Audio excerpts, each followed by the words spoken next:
ಇಡೀ ದೇಶದಲ್ಲಿ ಸಂವಿಧಾನವನ್ನು ಮತ್ತೆ ಮತ್ತೆ ಮತ್ತೆ ಮತ್ತೆ ಮುಟ್ಟುವಂಥ ಪ್ರಯತ್ನ ಈ ದೇಶದಲ್ಲಿ ನಡೀತಾನೆ ಇದೆ.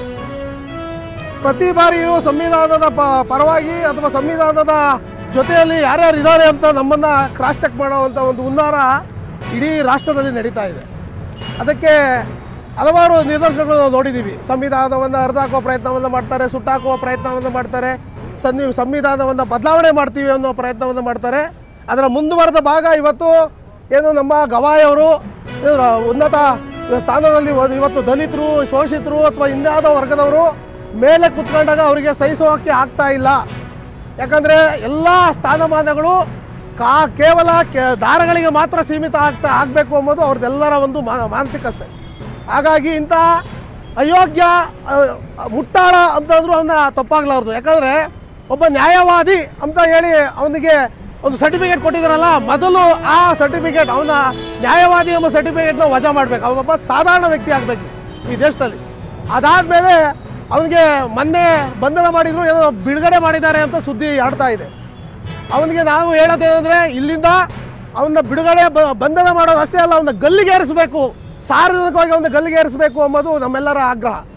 ಬೇಸರವಾಗಿ ನಾವು ಇವತ್ತೊಂದು ದಿನ ಪುಣ್ಯಕ್ಷೇತ್ರದ ಪೆರರ ದೇವಸ್ಥಾನಕ್ಕೆ ಬಂದಿದ್ದೇವೆ. ಪಿಲಿಚಂಡಿಯ ಮೂಲ ಸ್ಥಾನದಲ್ಲಿ ಬಂದು ನಾವು ತುಳುನಾಡಿನ ದೇವರದ ಸಂರಕ್ಷಣೆ ವೇದಿಕೆ ಮುಖಾಂತರ ನಾವು ದೂರನ್ನು ನೀಡಿದ್ದೇವೆ.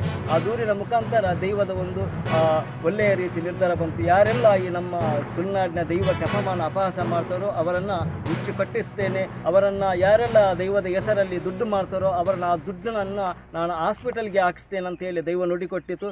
ಹಾಗಾಗಿ ನಮ್ಮೆಲ್ಲರ ನಂಬಿಕೆಗೆ ಆ ದೈವ ನುಡಿಕೊಟ್ಟಿದ್ದು. ಹಾಗೆ ನಮ್ಮ ಹೋರಾಟಕ್ಕೆ ಕೂಡ ನನ್ನ ಬೆಂಬಲ ಇದೆ. ದೈವ ಸಂಪೂರ್ಣವಾಗಿ ನನಗೆ ಮುಂದೆ ಹೋಗಿ ಅನ್ನುವಂಥ ನುಡಿಯನ್ನು ಕೊಟ್ಟಿದೆ. ನಮ್ಮ ಹೋರಾಟ ಮುಂದುವರಿಸುತ್ತೇವೆ. ನಮ್ಮ ತುಳುನಾಡಿನ ದೈವಾರಾಧನೆ ಸಂಘಟನೆಯು ಕೂಡ ಯಾರಾಗಲಿ ಅಪಹಾಸ ಮಾಡಿದ್ರೆ ಅವರನ್ನು ನಾವು ವಿರೋಧಿಸ್ತೇವೆ, ಮುಂದೆ ವಿರೋಧಿಸ್ತೇವೆ. ಹಾಗೆಯೇ ಇನ್ನೊಂದು ತುಳುವರಲ್ಲಿ ವಿನಂತಿಸುವ ಏನೆಂದರೆ, ಯಾರೇ ಒಂದು ಅವಿವೇಕಿಗಳು ಮಾಡಿದಂಥ ತಪ್ಪನ್ನು ನೀವುಗಳು ಮಾಡಬೇಡಿ, ಅಥವಾ ನಿಮ್ಮ ಬರವಣಿಗೆಗಳಲ್ಲಿ ಸ್ವಲ್ಪ ನಿಗಾ ಇರಲಿ. ಕೆಲವೊಂದು ಜನ ತುಳುವರಾಗಿ ಕೆಲವೊಂದು ಬರವಣಿಗೆಗಳನ್ನು ಮಾಡ್ತಾರೆ.